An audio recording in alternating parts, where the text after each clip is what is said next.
In this lesson, we're going to teach how to take the Java from the network and install it in your machine.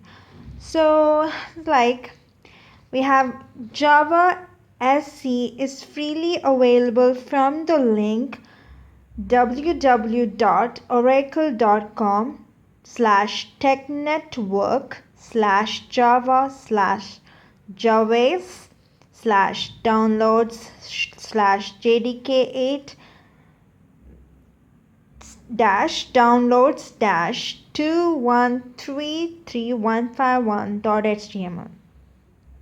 Now, once you have typed this in the browser and entered into the website, you could follow the instructions to download Java and then run.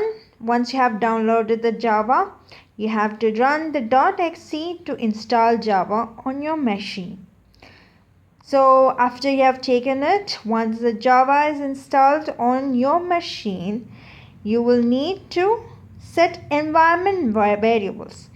This environment variables, excuse me for a moment, environment variables is, you will know this term when you have entered into the control panel.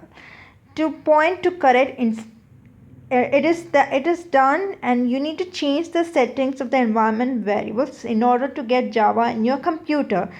This is to set environment variables to point to correct installation directories.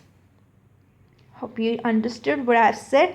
In the next lesson, I will teach you how to set up the environment variables for getting Java on your computer. Thank you.